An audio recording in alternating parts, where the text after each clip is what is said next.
Yeah. Excuse me.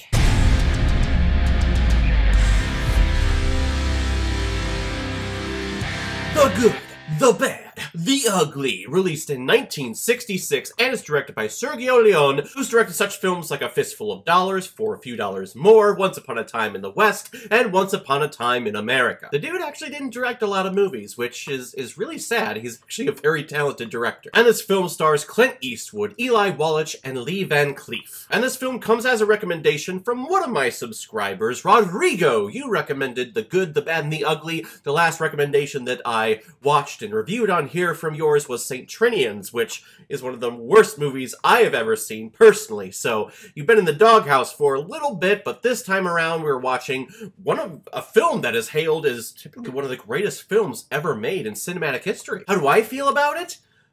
I wouldn't give it that title. Our story is in the midst of the American Civil War, and it focuses on 3 different bounty hunters who are just trying to make a living. We have Angel Eyes, played by Lee Van Cleef, who is fulfilling several different hits that he is assigned for, and we have Tuco, played by Eli Wallach, and Blondie, played by Clint Eastwood, who are a pair of bounty hunter thieves who con local towns and passing out money to them. But there is some scuffle going on between Tuco and Blondie, and we get a fun little cat and mouse chase between the two. This all leads to our characters finding out that there is a pile of gold buried in an unmarked grave in a Civil War soldier graveyard. Now, I'm going to preface this review right off the bat by saying that I am not a fan of westerns.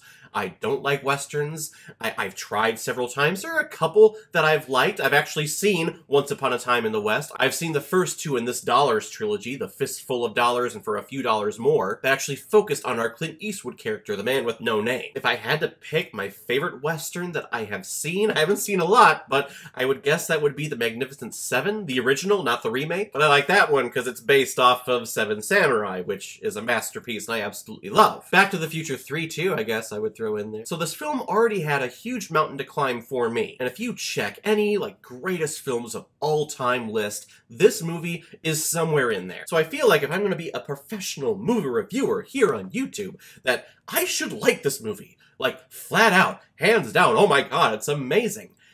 And I'm sorry to say, I just don't. The Western, I guess, has always been just an enigma for me. Trying to put my finger on, how did people like these back then? Because Westerns back in the 60s and 70s, this was their superhero comic book movies like nowadays. Superhero films I don't feel are going anywhere because they incorporate a bunch of different genres, whereas Westerns I feel kind of just stay in their own specific subgenre. But the whole concept of the open West, and with all of these movies, there's these long, drawn-out dueling scenes where you just watch people's faces, waiting for them to flinch and to pull their guns out and shoot each other. And that was just never for me. Because I would just be sitting there thinking, okay, could we move this along? Like with this movie, in the first 10 minutes, we have stare downs between these 3, thief assassin people coming into this town, and they're just staring at each other, and we linger on it for a good 2-3 minutes. And it's all for nothing. Why was that here? It ends up being kind of a fun little introduction for Tuco. It was just 2 minutes of... No, sorry. Kind of felt that way whenever I tried watching Dragon Ball Z as a kid. I tried getting into anime, I tried getting into Dragon Ball Z, but then I realized that I'm watching this show every single day for a week, and it's one battle, like they were in a tournament or something, and the one battle had not ended, and it hadn't even started until Thursday. Just the episode is the 2 characters going... over a 5-episode arc. Sorry, not for me. It takes a good 10 minutes for us to have our first line, even though we are watching people watch each other just a lot for the first 10 minutes. And as a filmmaker, I understand what's happening here. They're trying to build up tension. They're trying to build up some of these characters that seem very shady, especially when they're dressed all in black. You don't know what's gonna happen or how evil they are, how bad they are. Title. But this film is 3 hours. It could have been 2. Now, I know great filmmaking when I see it, so I will come right out the bat and say that this film is directed beautifully. Sergio Leone knows exactly what he is doing. He didn't direct a lot of films, but the way that he's able to capture landscapes and tension and situations for characters is stunning. And that's probably why this film makes the list for a lot of greatest films of all time lists. That and the amazing score by Ennio Morricone. That was one of the few things that kept me interested, was just listening to the music. The finale piece is brilliant, but also the main theme. I mean, it's been redone, parodied, used for several other things, inspired several other composers after this. It's truly a masterpiece. I'd only seen this movie once before, and I completely forgot that that theme, that stereotypical Western theme, originated with this movie. So as I'm watching it for this review, I hear that and I go, oh, that's hilarious. Wait a minute. This is probably where it started. So I have a ton of respect for the filmmaking and for the score. They're both brilliant. But where this film really suffers for me is in the audio, in the ADR. It is terrible. What is being recorded and redubbed is not syncing up with the lips and the mouth movements of our characters at all. And I get it. This is the 60s. We're developing technology, so I try to be a little bit lenient when it comes to this, but it's throughout the entire movie. And I could only take so much, and it got to the point where I'm like, this is bugging the fuck out of me. Oh, you're looking for Bill Carson? Okay, yes, I think I saw him just over there, over yonder. Why don't you go check it out? That's me making fun of it, but I'm not that far off. Clint Eastwood returns as the man with no name in this movie. I haven't seen the other two films, The Fistful of Dollars and For a Few Dollars More. I haven't seen those in several years, but his character, I guess, again, is hailed as one of the greatest characters of all time. And this film supposedly is a prequel to those movies. There's some debates going back and forth. For me, though, his character arc in this movie wasn't that substantial. If there's anyone to love and to go into loving in this movie, it's Tuco. The Ugly. His energy and his character arc, he's really the one that keeps the story going. Even when our characters get into the midst of the Civil War,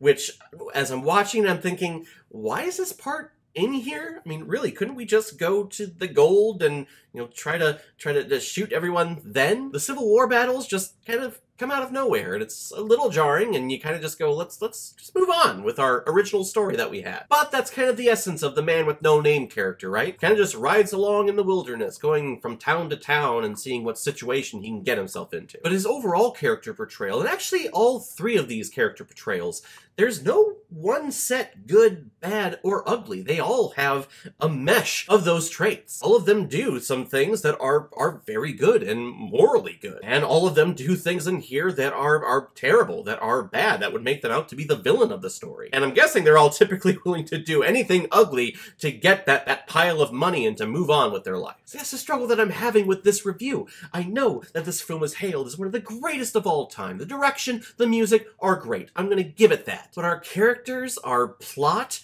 the ADR, I think, are not good at all, especially when it comes to ADR. This is one of the worst I've ever seen. And that's me giving a little bit of leeway for this being an older film. It took me out. I couldn't take it. And Rodrigo, I don't mean to crap on another suggestion and recommendation that you gave me, other than St. Trinian's that I absolutely despise. This movie, I think you're within the right to say, yes, this is a brilliant movie. Everyone should love this. I feel like I should. I can't, but you are, I know I'm in the minority. You are 100% in the right to recommend this film, saying that this is fantastic. I just can't get there with you. So I'm gonna give the good, the bad, and the ugly 2.5 out of 5 Blu-rays. I found that if you have a goal, that you might not reach it. But if you don't have one, then you are never disappointed. And I gotta tell you, it feels phenomenal. Alright everyone, now comes my favorite part in my videos where I randomly select which movie I'm going to be watching next. So let's take a look.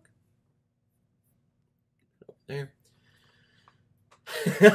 Okay, talking about the modern day spaghetti western, The Incredible Hulk. Hulk smash! Not the Ang Lee Hulk that I reviewed. I think it was one of the first ones that I reviewed on this channel. I think it was episode 6. No, this was the introduction of the Hulk to the Marvel Cinematic Universe. That was not starring Mark Ruffalo, the one that we all know and love today. No, this one was starring Edward Norton, who is a brilliant actor, just someone shitty to work with. It's the forgotten MCU film, so I'm excited to check this one out. Hey, thank you very much, Rodrigo, for the recommendation. If any of you have recommendations of films that you want me to review on here, please leave your recommendation below this video, or go to my Facebook page, my Instagram, or my Twitter. Leave your recommendation there, and if I have access to it, I will watch, review it, and give you a shout out on the channel. So everyone, have you seen the good, the bad, and the ugly? What did you think about it? Am I completely wrong in my sentiments that I'm not a big fan of Westerns and this movie is not as good as people say it is? If you do, please comment below, let me know. And if you like what you saw here, if you like my take on movies, then hit that subscribe button. It helps me out a lot. We are growing this channel like crazy, and I'm absolutely grateful for everyone who has subscribed. But if you have friends, if you have family members that love hearing people just talk about movies, bash about movies, just gloat about movies, then send them over my way and have them hit that subscribe button. And remember, if we hit that 1,000 subscriber mark, I will torture myself by releasing and forcing myself to watch Arachnophobia, which is a movie that I never wanted to see again from my childhood, but I'm willing to watch it and record myself watching it for you, which is going to be so entertaining, only for you, not for me. Because I'll probably be drunk. That's the only way I can get through watching that movie. So everyone, I'll see you next time with my review of The Incredible Hulk. So in the meantime, be well, be good to each other, and go watch a movie. Take care, guys.